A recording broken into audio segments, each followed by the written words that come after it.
No any query. Okay, तो आगे बढ़ा जाए। Yes sir. Yes sir.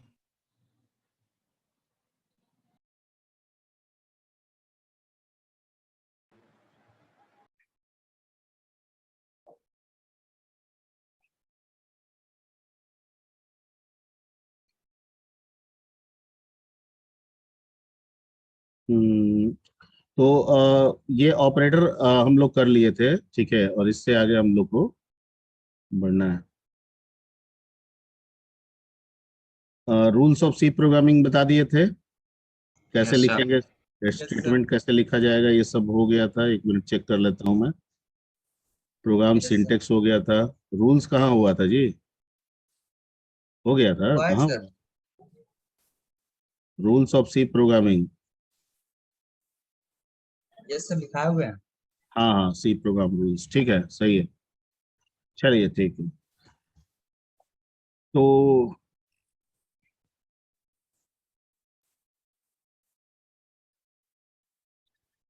Programme, कोई भी प्रोग्राम अगर हम बनाते हैं तो उसकी स्टार्ट बिना इनपुट आउटपुट के तो कुछ होता नहीं है।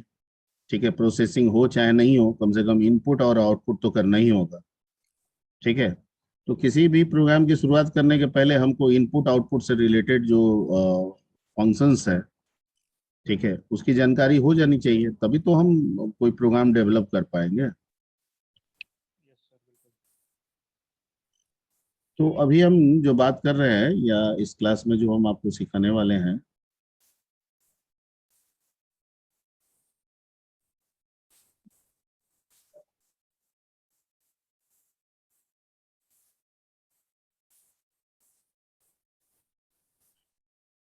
ठीक है। हाँ, एक और भी चीज मैं बता दूं और स्पष्ट बता दूं कि जो एल्गोरिथम और फ्लो चार्ट का कंसेप्ट आपको और प्रोग्रामिंग टर्मिनोलॉजीज में, प्रोग्रामिंग टेक्निक्स के अंतर्गत, ठीक है, आपको तीन चीज ऑलरेडी सिखाया गया था, वो पाइथन में ही सिखाए गए थे। ठीक है, वो यहाँ पे रिपीटेड है। ठीक है, वो क्या है कि सबसे पहले नंबर वन, हमें एल्गोरिथम पे काम करना चाहिए। उसके बाद हमें फ्लो चार्टिंग करनी चाहिए।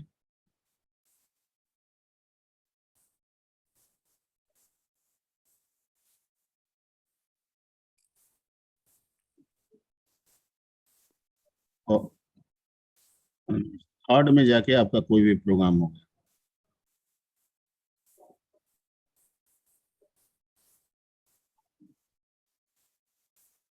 ठीक है, तो ये दो चीज तो ऑलरेडी आपको हमने डिस्कस कर दिया है ऑलरेडी, किसमें? पाइथन में। पाइथन में। तो सेम चीज है, वहां से फॉलो अप कर लीजिएगा। Yes sir. ठीक, और अगर फिर भी कोई दिक्कत हो तो दोबारा किसी भी क्लास में आप पूछ सकते हैं कि एक बार इसको समझा दीजिए। ठीक है, ये यस फॉलो सर। अप आपको कर लेना होगा। ठीक है, क्यों? क्योंकि क्वेश्चन इससे भी हो सकता है, कभी कभी आया हुआ है भी है क्वेश्चन। सर एक बार शॉर्ट में बताई थी। ठीक, ये तो मतलब ये कोई बहुत बढ़िया तरीका वाला बात नहीं हुआ कि आप कहें, ये बताया हुआ चीज है। मैंने क्या कहा कि आप एक बार पाइथन में जो बताए थे उसको देख लीजिएगा। आपके पास सारा मटेरियल है ना? Yes sir. Yes sir. एक बार देख लीजिएगा, समझ लीजिएगा, और अगर दिक्कत आएगा तो अगले किसी क्लास में आप बोल दीजिएगा, बता देंगे। आप तुरंत बताए देखे नहीं, या सीधे सर बता दीजिए ना, व्हाट इज दिस? नोट देखने से हो जाएगा सर। मतलब आप पढ़ने आए हैं कि हमको ये नहीं समझ में आ रहा है, पढ़ने आए क्या करने आए, कि सुनने आए? सुन, कहानी की तरह सुने, ए हो गया टाइम खत्म, कहानी खत्म, चलो हटो। ऐसे नहीं ना होगा पढ़ाई। पढ़ाई को पढ़ाई की तरह कीजिए। ठीक है, तो एक बार हम बताएंगे और बिल्कुल बताएंगे, दोबारा भी बताएंगे, पर एक बार जैसे मैं बोल रहा हूं वैसा काम कीजिएगा। इसको आपको देख लेना है। ठीक है, पूरा देख लीजिएगा और जिन जिन में दिक्कत आए, प्रॉब्लम आए, उसको टिक आउट कर लेना है। पूरा कंसेप्ट ही प्रॉब्लम में है, ठीक है, तो वो भी टिक आउट कर लेना है। और पूरा कंसेप्ट प्रॉब्लम में उन्हीं बच्चों को होगा जिन्होंने नहीं पढ़ा होगा, जो क्लास नहीं किए होंगे, जो यूट्यूब पे वीडियो नहीं देखे होंगे, उन्हीं बच्चों का ये सब प्रॉब्लम हुआ होगा। ठीक है, अदरवाइज जिन बच्चों ने भी पढ़ा होगा, कम से कम उनको 50% तो जानकारी होगी। 50% कंफ्यूजन होगा, तो वो आप देख लीजिएगा और जहां जहां कंफ्यूजन है वो पॉइंट आउट कर लीजिएगा। ठीक है, तो ये सब आप लोग कर लीजिएगा और हमको अगले क्लास में जब भी आपको मर्जी हो इसके बारे में दोबारा पूछ सकते हैं। क्लियर? सर वेटिंग में है कोई। Clear sir. Yes, sir.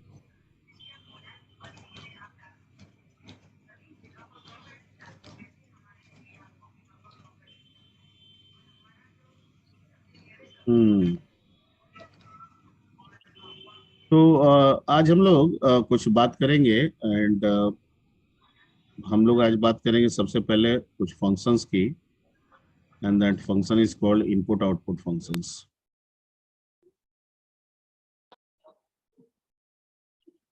ठीक है, आईओ का मतलब क्या होता है? Input input output. Output Output.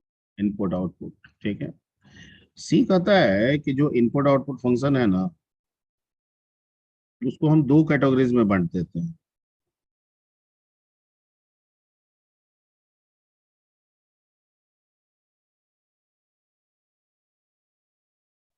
एक कहता है फॉर्मेटेड,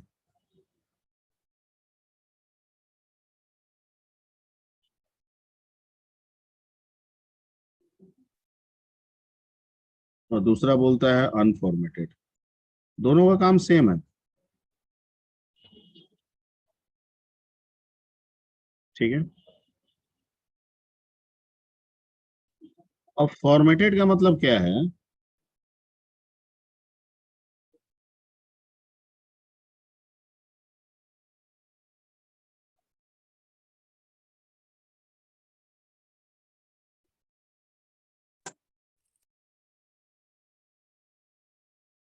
ठीक है, इसमें कहता है कि इन दिस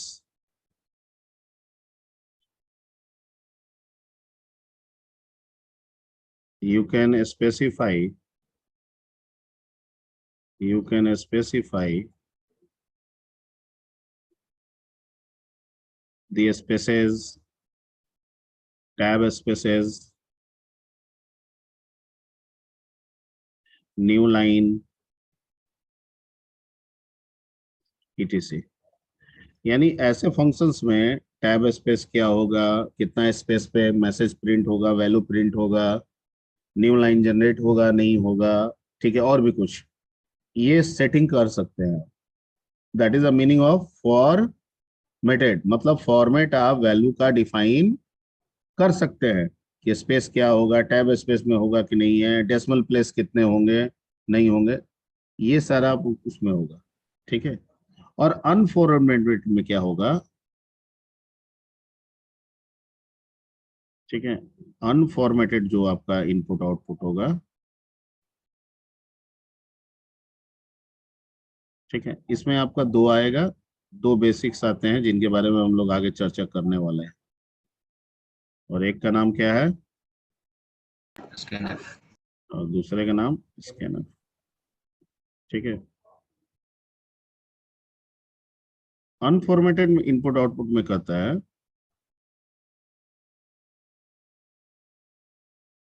ठीक है, इन दिस, ठीक है, you can use pre defined format. You can use predefined format, defined format provided by function.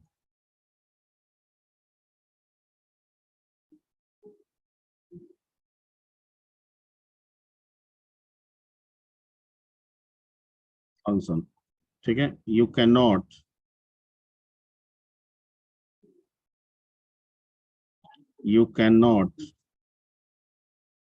specify your own format with value. आप वैल्यू के साथ अपना फॉर्मेट स्पेसिफाई यहाँ पे नहीं कर सकते। जो लिख रहे हैं समझ में आ रहा है ना? Yes Yes, sir. मतलब अनफॉर्मेटेड का मतलब ये नहीं है कि कोई फॉर्मेट ही नहीं, नहीं, अनफॉर्मेटेड का मतलब ये हुआ कि एक फिक्स फॉर्मेट फंक्शन आपको दे रहा है, वो फंक्शन जब भी काम करेगा उसी फिक्स फॉर्मेट में काम करेगा। आप उस फॉर्मेट को किसी भी तरीके से चेंज नहीं कर सकते नहीं हैं। कर सकते, नहीं कर सकते। अगर आपको करना है तो प्रिंट एफ स्कैन आप यूज कीजिए, ठीक है। इसमें आपको बहुत सारा फंक्शन मिल जाएगा अनफॉर्मेटेड में, ठीक है। डेट इज जैसे आपको मिल जाएगा, पुटेस मिल जाएगा, गेटेस मिल जाएगा, ठीक है, गेट सी एच मिल जाएगा, पुट सी एच मिल जाएगा, एंड सो मेनी, ठीक है। इसमें मेन दो ही ये होता है फॉर्मेटेड में, स्कैन अप और प्रिंट एफ। तो बेहतर ऑप्शन क्या है मेरे लिए? फॉर्मेटेड। बेहतर ऑप्शन क्या है हम सबके लिए? Formatted, formatted. ठीक है, ओके। लेकिन ऐसा भी नहीं है, जरूरत के हिसाब से आपको मान लेते हैं कि एक फिक्स फॉर्मेट में काम करना है और वो फंक्शन दे रहा है, तो आप वहां पे फॉर्मेटेड की बजाय क्या कर सकते हैं? अनफॉर्मेटेड भी यूज कर सकते हैं, ठीक है। क्योंकि फॉर्मेट डिफाइन करने में सिंटेक्स का लेंथ क्या हो जाता है? बड़ा हो जाता है। और फॉर्मेट डिफाइन नहीं करना होगा तो सिंटेक्स का लेंथ क्या हो जाएगा? छोटा हो जाएगा। तो जहां पे लगता है कि हमको फिक्स फॉर्मेट पे काम करना है तो हम क्यों फॉर्मेटेड का यूज करेंगे, हम अनफॉर्मेटेड पे काम कर लेंगे। Clear? Yes yes sir. Sir. ठीक है। मतलब ये बिल्कुल मैं नहीं कह रहा हूं कि आप फॉर्मेटेड यूज कर रहे हैं तो अनफॉर्मेटेड ना यूज करेंगे। जहां जिसकी जरूरत होगी वैसा आप इस्तेमाल करेंगे। तो शुरुआत करते हैं हम लोग प्रिंट एफ और किससे? स्कैनफ से, ठीक है, स्केच सर। ओके। तो आपका प्रिंट एफ और स्कैनफ ये दोनों फंक्शन किस हेडर फाइल में डिफाइन है? स्टूडियो डॉट हम्म, ठीक है,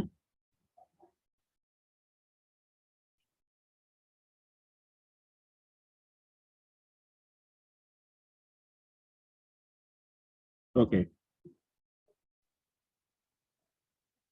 अब इसमें सबसे पहला हम लोग स्टार्ट करते हैं, that is print F.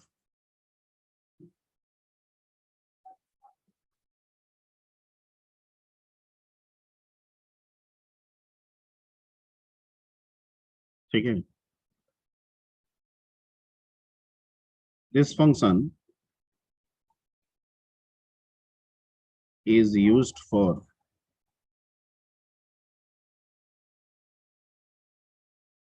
displaying message,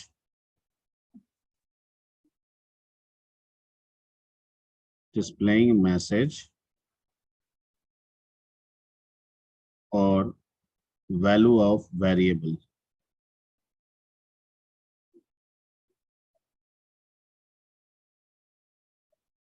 message भी कर सकते हैं, वेरिएबल का वैल्यू भी डिस्प्ले कर सकते हैं, ठीक है।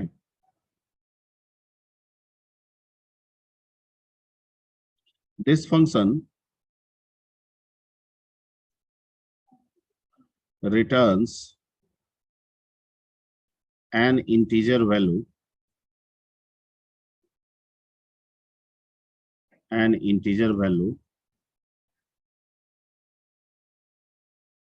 after performing the operation, after performing the operation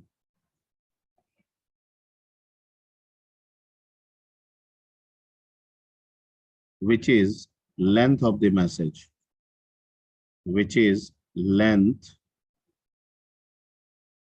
of the message, ठीक है, ओके।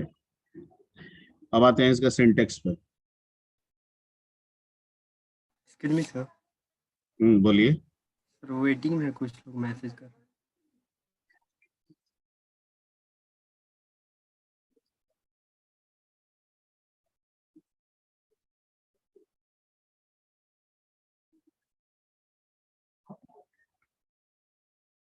ठीक है,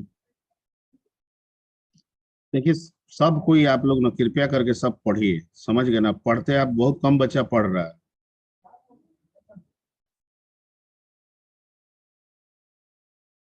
मतलब चीजें ठीक लग रही है, अच्छी लग रही है, समझ में आ रहा है तो सब पढ़िए आप लोग। हम देखते हैं कि इसमें जो पढ़ने का परसेंटेज अभी हमको मिल रहा है वो 25-30% मिल रहा है, वही बच्चे सिंसियर रह रहे हैं। बाकी बच्चे अभी भी कुछ बच्चे हैं जो दिखा तो रहे हैं कि पढ़ रहे हैं, लेकिन अभी भी खाना पूर्ति कर रहा है। मत कीजिए वैसा,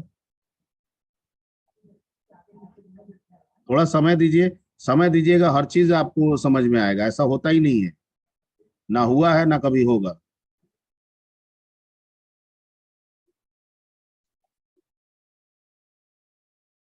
चलिए सिंटेक्स पे आते हैं यहाँ पे।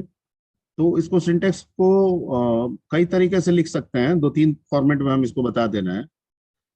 एक तो रिटर्न टाइप इसका इंटीजर होगा, ठीक है, रिटर्न टाइप इसका इंटीजर होगा, यहाँ प्रिंटफ लिख देते हैं। और डबल कोट के अंदर में क्या लिखना है आपको, अगर कोई भी आप मैसेज देना चाहते हैं वो मैसेज दे दीजिए, वो आपका नाम हो कुछ भी, ठीक है। दूसरा सिंटेक्स ये हो सकता है कि सर हमको वेरिएबल का वैल्यू प्रिंट करना है, तब प्रिंटफ लिखेंगे और डबल कोट में यहाँ पे एक्सेस स्पेसिफायर यूज किया जाता है। इसको डेटा एक्सेस स्पेसिफायर भी कहा जाता है, ठीक है। अब वो क्या होता है मैं बताने वाला हूँ, स्पेसिफायर्स। और यहाँ पे आपके वेरिएबल होंगे, एक है तो एक और मल्टीपल है तो मल्टीपल, ऐसे करके आप दे सकते हैं। यहाँ जो एक्सेस स्पेसिफायर है ये एक्चुअली डेटा टाइप को डिनोट करता है। जो आपका एक्सेस स्पेसिफायर है ये डेटा टाइप को डिनोट करता है, और जैसा वेरिएबल का टाइप होगा वैसा स्पेसिफायर देना होगा। ये कहता है कि मैं जहां रहूंगा ना वहां पे उस वेरिएबल के वैल्यू को एक्सेस करूंगा। मैं जहां रहूंगा ना, मैं प्लेसिंग हूँ, एक्सेस स्पेसिफायर कुछ नहीं है, प्लेसिंग है। तो ये कह रहा है कि मैं जहां रहूंगा और मुझे जिसके लिए इस्तेमाल किए गए हैं मैं वही वैल्यू एक्सेस करूंगा। इसमें आप %d लिखेंगे, इंटीजर। इसको कहीं कहीं पे डेसिमल भी लिखा रहता है, इंटीजर डेसिमल वैल्यू में आता है, ठीक है। तो D4 डेसिमल है इसलिए डेसिमल भी लिखा हो सकता है, ठीक है। F float %LD ले लीजिएगा, LD, ये L है, ऐसे लिख दें L, कि समझ में आ रहा है कि L है। समझ आ रहा ये हो गया लॉन्ग इंट के लिए। %F float नोट कीजिए। फ्लोट के लिए। %LF long float. long float double के लिए। ये डबल हाँ डबल। और वैल्यू डबल की है इंटीजर का बड़ा भाई लॉन्ग और फ्लोट का बड़ा भाई डबल। डबल, ठीक है, ओके। और एक LFL लॉन्ग डबल भी बताए थे तो उसका भी LF ही होता है। और एक हो गया %C, किसके लिए, के लिए कैरेक्टर। कैरेक्टर के लिए। %S किसके लिए, स्ट्रिंग। स्ट्रिंग ठीक है। %O total number octal value के लिए। %X hexadecimal. हेक्सा के लिए, ठीक है। तो ये कुछ बेसिक्स है, और भी 2-4 हो सकते हैं इसके अलावा। तो ये स्पेसिफायर हो गए आपका, ठीक है। तो उसको यूज कीजिएगा, कैसे यूज कीजिएगा मैं बता रहा हूँ इसमें एग्जांपल से। तीसरा जो सिंटेक्स इसमें हो सकता है वो हो सकता है कि सर आप पहला बताया सिंटेक्स जिसमें सिर्फ मैसेज है, दूसरा बता रहे हैं जिसमें सिर्फ वेरिएबल है, तीसरा, मैसेज के साथ भी तो वेरिएबल ये यूज किया जा सकता है, कहता है कि बिल्कुल कर सकते हैं। तो उसके इसमें सिंटेक्स क्या होगा, तो इंट printf, यानी एक्चुअली ये यही वाला आपका मेन हो गया। इसमें मैसेज, जहां मैसेज रखना है वहां मैसेज रखिए, और जहां स्पेसिफायर रखना है वहां पे क्या रख दीजिए,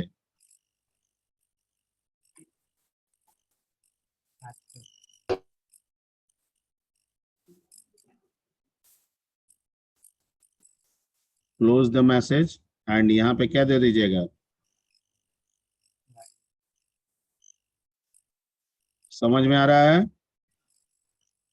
समझ में आ रहा है। चलिए एग्जांपल लेते हैं। सर एक्सेस स्पेसिफायर किसी मतलब जो है इनपुट हमारा वो स्पेसिफिक हाँ मैं बता रहा हूँ, क्लियर क्लियर हो जाएगा, अभी मैं बता रहा हूँ यहाँ पे तुरंत। ठीक है, जैसे आप पहला प्रोग्राम प्रॉब्लम बनाइए, ठीक है, ये आप लोग सी में कर लीजिएगा कि पहला मैं रन करा के दिखा दूं। सर रन करा के दिखे थे। ठीक है, तो चलिए इसी को बता भी रहे हैं, फिर इसमें आ जाएंगे।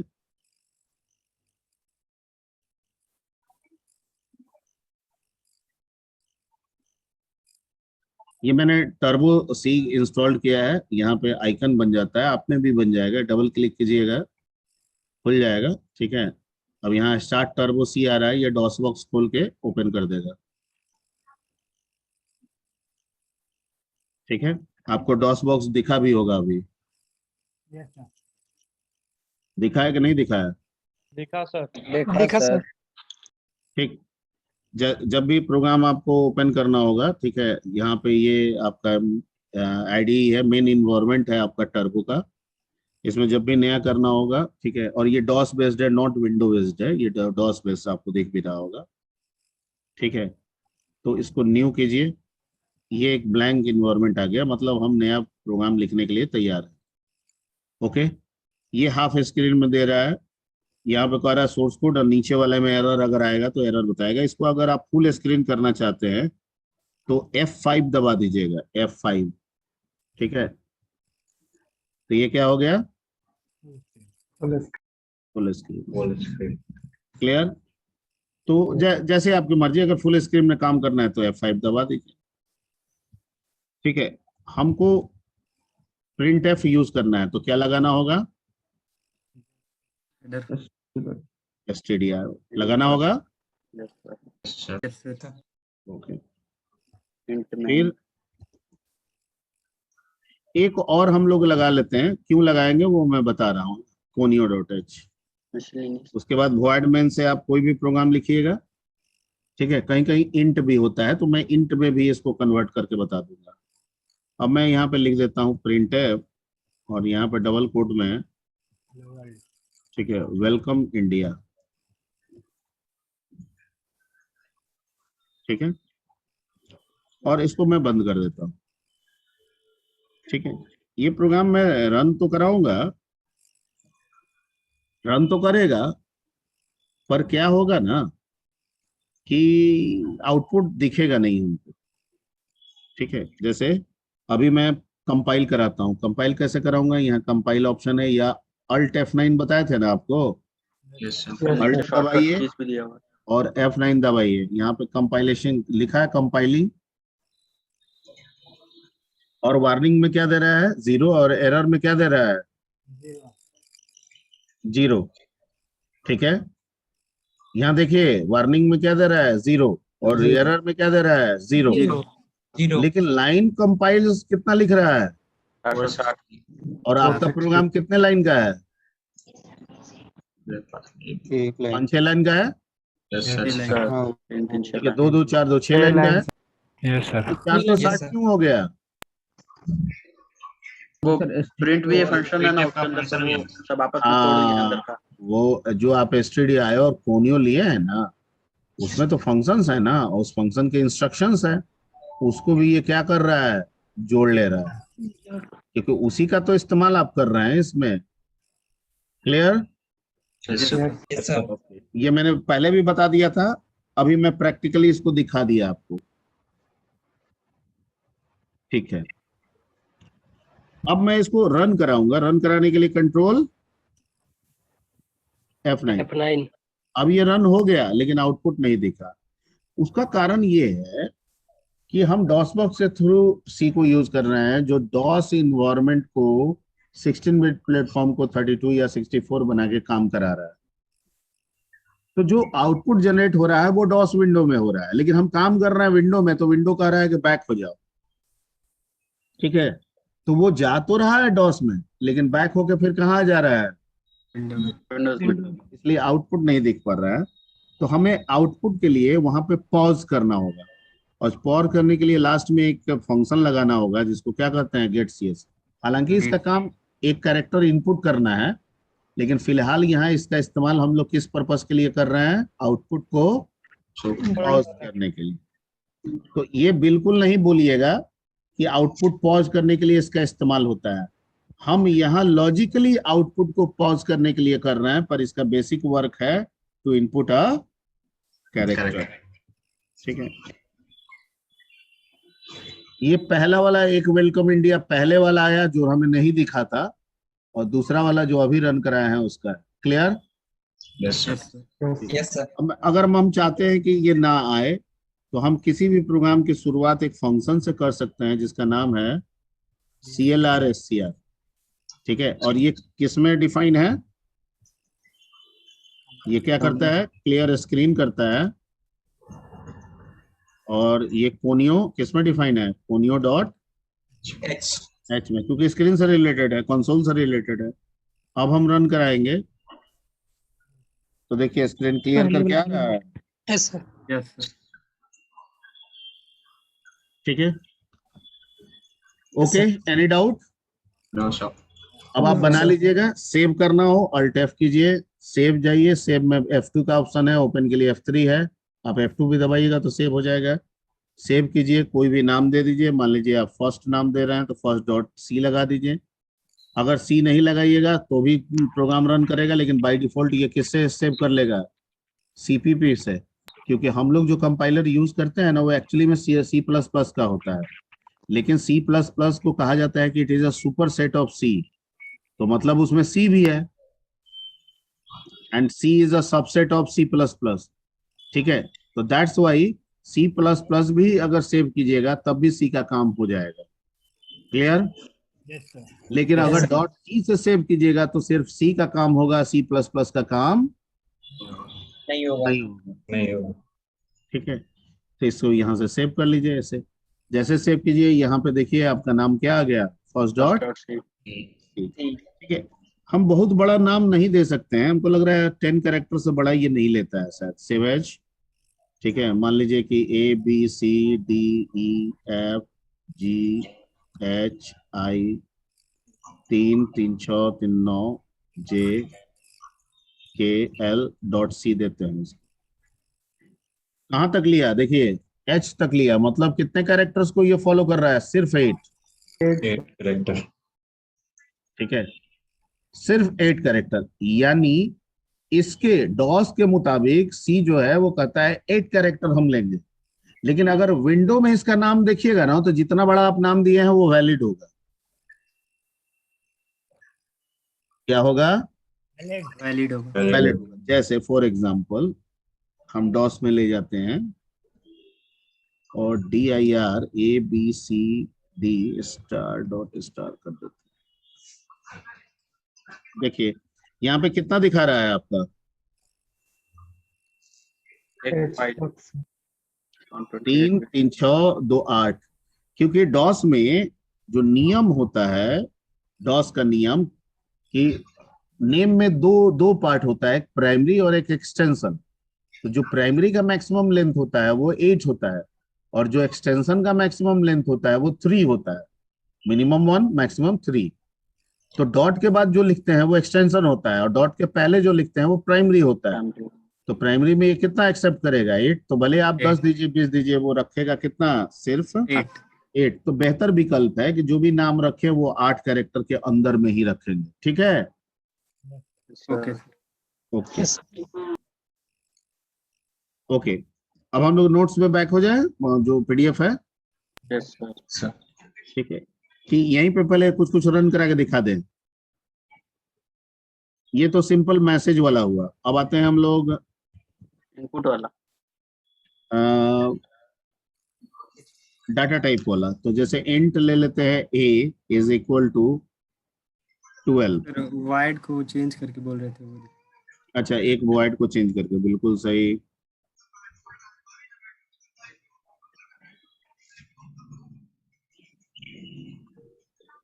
अगर इंट होगा ना तो आपको क्या करना होगा, यहाँ पे लास्ट में गेट cs भले दें, यहाँ लास्ट में आपको रिटर्न क्या 0। लगाना होगा, रिटर्न 0 लिखना होगा। ठीक है, तो रन करा रहे हैं, सेम वर्क हो रहा है ना। Yes sir. Yes sir. आपका ये जो टर्बो है ना, ये दोनों पे काम कर जाता है, वॉइड इंट दोनों पे काम करेगा। लेकिन कुछ कुछ आईडी आप यूज कीजिएगा ना, सीखा, जैसे डेव वगैरह बहुत सारे बच्चे यूज करते हैं डेव का, तो उसमें कहता है कि नहीं इंट ही होना चाहिए। तो वैसे केस में ठीक है, इंट ही लिखेंगे, लास्ट में क्या लगा देंगे, रिटर्न 0। रिटर्न लगा देंगे। कोई दिक्कत? No sir. Okay okay okay okay, ठीक। तो इसको फिर से टर्बो में हम लोग ज्यादातर वॉइड ही करके करेंगे, एक स्टेटमेंट हमको लगाना नहीं पड़ेगा। समझा दिए? ये नोट कर लिया आप लोग, सब लोग नोट करते जा रहे हैं ना? Yes sir. ठीक है। अब आते हैं कि सर मान लीजिए कि इंट a है, इसमें कोई वैल्यू है 12, तो हमको इसको डिस्प्ले करना है। तो सर क्या लिख दें यहाँ पे? इंट किस टाइप का है? a किस टाइप का है? Integer type. तो स्पेसिफायर क्या होगा? परसेंटेज। और यहाँ पे डबल कोट में बंद कर दिए, फिर लास्ट में क्या लगा दिए, कोमा, और यहाँ क्या लिख दिए, ए।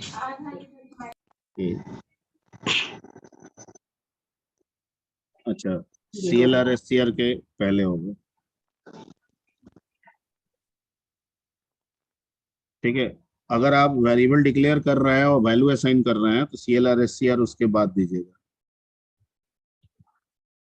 हो गया? आ गया? Yes sir. Yes sir. ठीक है। अब मान लीजिए सर मेरे पास 2 होगा, A भी है B भी है, तो कोई दिक्कत नहीं है, 2 ले लेंगे ना।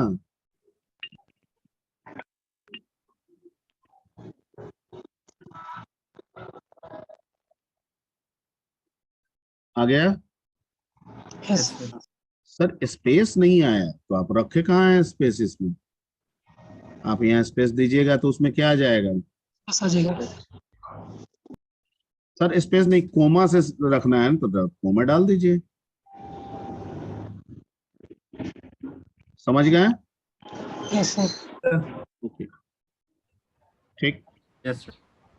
अब मान लीजिए कि हमको मैसेज के साथ इसको करना है, तो मैसेज दे दीजिए। क्या लिखना है कि a is equal to %d, comma b equal to %d, लिख दीजिए। जैसा लिखिएगा वैसा मैसेज के साथ वो आएगा।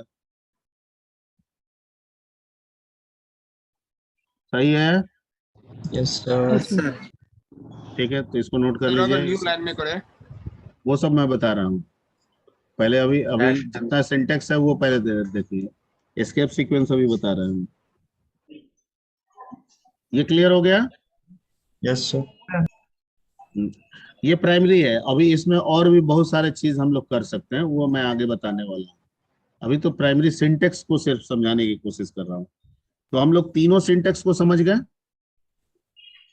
सिर्फ मैसेज देना है, सिर्फ वेरिएबल का वैल्यू प्रिंट करना है तो भी, और अगर मैसेज के साथ वेरिएबल को लेकर चलना है तो भी।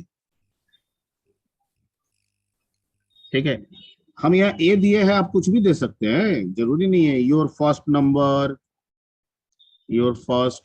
Number is equal to this, comma, यहाँ पे बी के जगह पे लिख दीजिए क्या, सेकंड।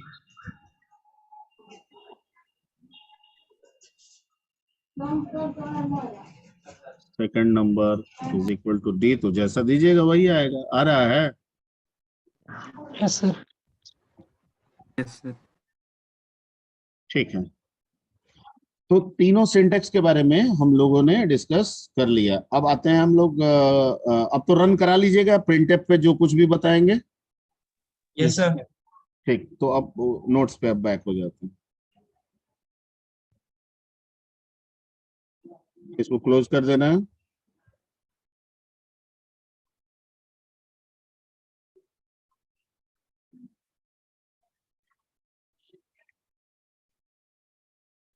ये बहुत सारे बच्चे हैं, हर्ष कुमार, गुरु कुमार, ये सब कैसे बच्चे हैं जो बाद में आ रहे हैं कि डिस्कनेक्ट हो गए थे? फिर नेटवर्क प्रॉब्लम था। देखो, एक मूवी बनी थी, बहुत सारी मूवी बनती है कि झूठ बोले कौवा काटे, शायद अनिल गाना कपूर की कोई पिक्चर आई थी, ठीक है। तो झूठ बोलने पे कौवा काटता है, ठीक है, वो आज काटे, कल काटे, कुछ दिन के बाद काटे, काटेगा जरूर। पहले हम भी नहीं मानते थे, पर धीरे धीरे प्रैक्टिकल एक्सपीरियंस से हमको लगने लगा कि नहीं नहीं, एकदम झूठ बोलोगे तो कौवा काटेगा। होगा काटने का मतलब सर? हाँ, अभी नहीं समझ में आता है, थोड़ा और समय बीतता है तो सब समझ में आने लगता है। काटेगा तब पता चलेगा ना सर। हाँ, तो हम कोई कथा कहानी वाली बात नहीं कर रहे हैं, हम वो बात सुना रहे हैं जो प्रैक्टिकली प्रूव्ड है, मतलब आई रियलाइज दैट कि झूठ बोलने पे कौवा काटता है, ठीक है ना। तो इसलिए कृपया नेटवर्क प्रॉब्लम हो तो बोले नेटवर्क प्रॉब्लम है, ना है तो कृपया ना बोले, जो फैक्ट है वही बताए।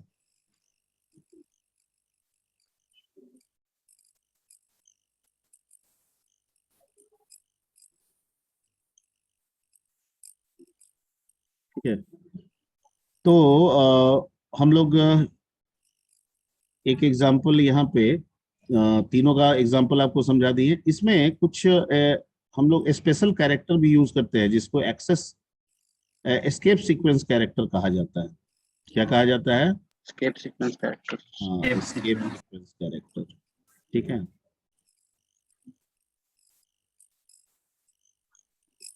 एस्केप सीक्वेंस कैरेक्टर,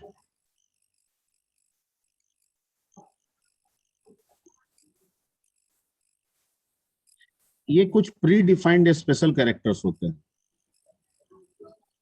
क्या होते हैं? Predefined special character. Pre defined, ये पहले से है, हम नहीं बना रहे। Pre defined special character. अब कहीं कहीं पे 2-3 कैरेक्टर मिलके भी एक कैरेक्टर बना हो सकता है, ठीक है, लेकिन हम फिर भी उसको कैरेक्टर ही बोलते हैं। Predefined special character perform a special role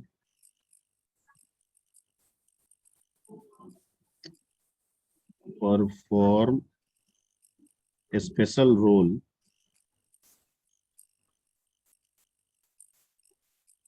with किसके साथ?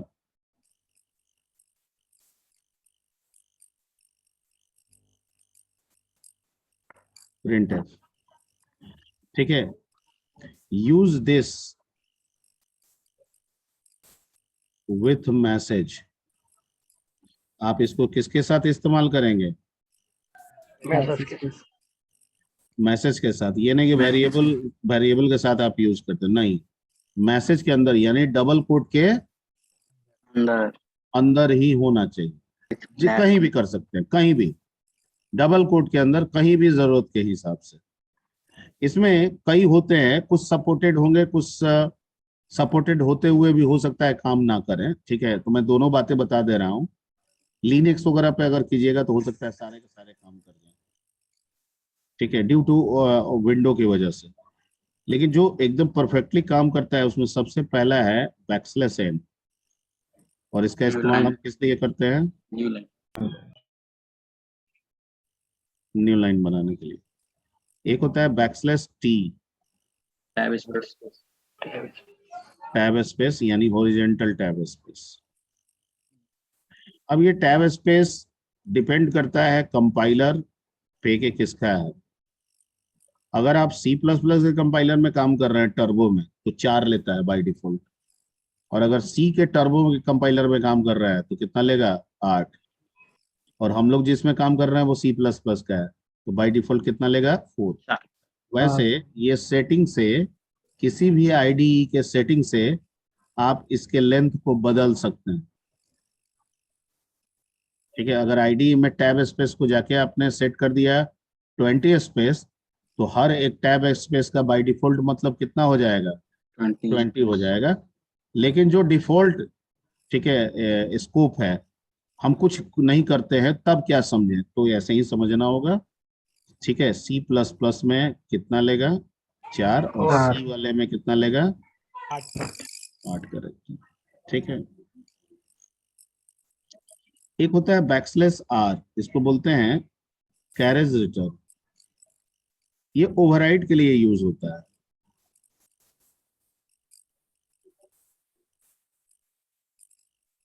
कैरेज रिटर्न, ठीक है, इसका इस्तेमाल हम किसके लिए करते हैं? ओवरराइड के लिए। ठीक है, ओवरराइड। ओवरराइड का मतलब पीछे कुछ लिखा हुआ है फिर उसी पे जाके कोई नया लिख देता है, इसी को ना ओवरराइड कहते हैं। Yes sir. ठीक, एक होता है बैकस्लैश ए। तो पाइथन में काम नहीं कर रहा था ऑडियो। ठीक है, बैकस्लैश ए ये होता है बेल के लिए।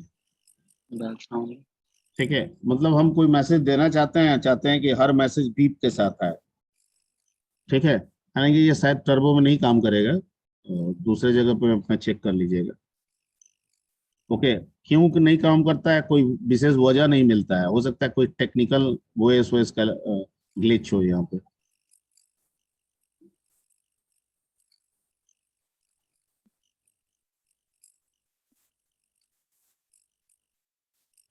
ओके, अब किसी मैसेज में अगर आप मैसेज के अंदर बैकस्लैश एन को डिस्प्ले कराना चाहते हैं तो कैसे होगा? क्योंकि मैसेज के अंदर बैकस्लैश एन दीजिएगा तो क्या कर देगा? न्यू लाइन बना देगा। हम चाह रहे हैं कि जो मैसेज है वही उस मैसेज के साथ ही बैकस्लैश एन लिखा, तो उसके लिए आप लोग तब फिर यूज कीजिएगा स्लैश, और फिर यूज कीजिएगा स्लैश, यानी डबल स्लैश। और जो भी लेटर है, एन है तो एन, टी है तो टी, आर है तो जो भी, समझ गए? तो ये उस मैसेज में बन के आएगा। क्लियर? नहीं समझे सर। ठीक, मैं समझा दे रहा हूँ।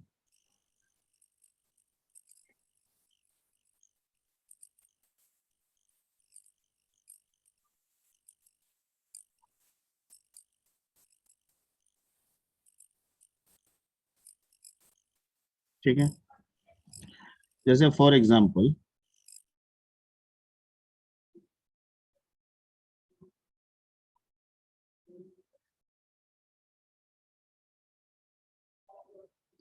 मान लीजिए यहाँ पे आप वॉइड में लिखते हैं, ऊपर हेडर फाइल आप लोग लिख लीजिएगा। ठीक है, यस सर। कौन हेडर फाइल लिखना है? स्टूडियो और ये कौन वाला? ठीक, यहाँ पे लगा दीजिए CLR SCR, स्क्रीन क्लियर हो जाएगा। और यहाँ पे हम लिखते हैं printf।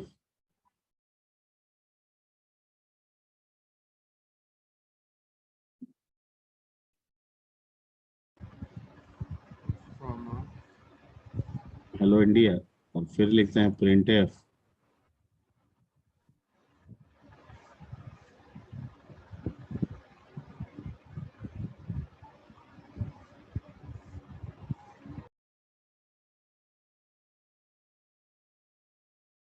ठीक है, इसको रन कराएंगे तो क्या रन करेगा? हेलो इस इंडिया, प्रोग्राम को जब रन कराएंगे तो क्या देगा? हेलो इंडिया, वेलकम इंडिया, एक ही लाइन। एक ही लाइन में, बिल्कुल। स्पेस भी नहीं होना स्पेस दीजिएगा तो लेगा, नहीं दीजिएगा नहीं लेगा, एक साथ आ जाएगा। ठीक है, हमको इसको न्यू लाइन में करना है, तो क्या करेंगे?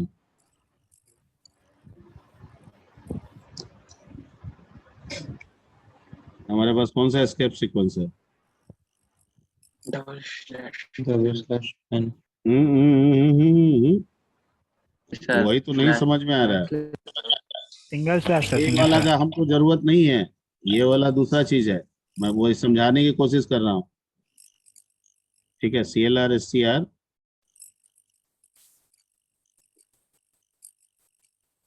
प्रिंट एफ, मान लीजिए यहाँ हेलो लिख देते हैं और फिर लिखते हैं प्रिंट एफ,